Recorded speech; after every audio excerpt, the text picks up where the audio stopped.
Medical science کی ایک اور بہت بڑی کامیابی، آکسفورڈ ویکسین جو ہے وہ باقاعدہ اپروو کر دیا گیا ہے۔ برٹش ریگولیٹری اتھارٹی مہرا نے اسے اپروو کر دیا ہے اور اب یہ عام آدمی کو بھی لگانا شروع کر دیا جائے گا۔ اس ویکسین کے اپروول سے قبل ہزاروں لوگوں پر اس کا ٹرائل کیا گیا۔ یہ مئی کے مہینے میں تیار ہوا تھا اور اس وقت سے اس کے ٹرائل جاری تھے۔ تو اس طرح اب یہ ہر طریقے سے محفوظ پایا گیا ہے اور کہا جاتا ہے کہ 70 to 95% اس کی جو ریشو ہے وہ ایفیکٹونیس کی، اور یہ بہت ہی مؤثر ویکسین ہے۔ سب سے بڑی اس کی خوبی یہ ہے کہ یہ عام ٹیمپریچر کے اوپر بھی رکھا جا سکتا ہے۔ اس کی بھی 2 ڈوزز لگانی پڑتی ہیں اور انہیں نارمل ٹیمپریچر کے اوپر اسٹور کیا جاتا ہے۔ ایسٹروزینیکا کمپنی جس نے اسے مینوفیکچر کیا ہے، وہ اس کا کہنا یہ ہے کہ 100 ملین ڈوزز جو ہیں وہ برطانیہ کو اویلیبل ہوں گی، اور اس طرح تقریباً 50 ملین لوگوں کو یہ ویکسین جو ہے لگایا جا سکے گا۔ یہ آپ کو معلوم ہے کہ اس سے قبل فائزر کا ویکسین جو ہے برطانیہ میں اپروو کر کے لگانا شروع کر دیا گیا تھا۔ اس طرح اگر دیکھا جائے تو چند مہینوں کے اندر برطانیہ کی تمام آبادی کو یہ ویکسین جو ہے یہ اویلیبل ہو جائے گا اور یہ انہیں لگا دیا جائے گا۔ ہم یہ بتاتے چلیں کہ آکسفورڈ ویکسین جو ہے یہ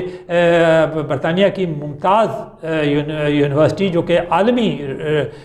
طور پہ مشہور ہے اور سائنس، طبی سائنس اور دوسری سائنسز کے اندر اور دوسرے ان میں بہت ہی ممتاز مقام رکھتی ہے، اس کا ایک جینرز انسٹیٹیوٹ ہے وہاں پر سارا پولارڈ کے اندر کی زیر نگرانی یہ ویکسین جو ہے یہ تیار کیا گیا۔ اس وقت بھی جس وقت یہ تیار ہوا تھا اس وقت بھی انہوں نے بڑا اعتماد سے کہا تھا کہ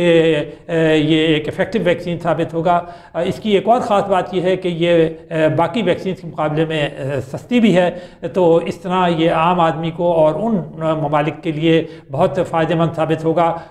جو کہ غریب ہیں اور پسماندہ ہیں اور جن میں قوت خرید بہت کم ہے۔ تو خود وزیر اعظم بورس جانسن نے کہا ہے کہ یہ آکسفورڈ ویکسین کی کامیابی جو ہے، اس کی اپروول جو ہے یہ برٹش میڈیکل سائنس کی اور میڈیکل سائنس کی ایک بہت بڑی کامیابی ہے، اور یہ جو ہے یہ ساری انسانیت کے لیے بہت فائدہ مند ثابت ہوگا۔ تو جیسا کہ ہم نے آپ کو کہا تھا کہ میڈیکل سائنس نے اتنی ترقی کر لی ہے کہ عالمی وبا کرونا وائرس جس نے کہ دوسری لہر نے دنیا کو لپیٹ میں لیے ہوئے ہے، جس کی میوٹیشن بھی ایک اور سامنے آئی ہے، ایک اور قسم بھی سامنے آئی ہے، ویریئنٹ سامنے آیا ہے برطانیہ کے اندر، جس کی وجہ سے 50 ہزار لوگوں کے انفیکشن روزانہ سامنے آ رہے ہیں۔ لیکن یہ ویکسین جو ہیں ان کے اوپر ایفیکٹو ہیں۔ ایک دفعہ یہ ویکسین اگر لگا دیا جاتا ہے تو جس انسان کو تو اس کے لیے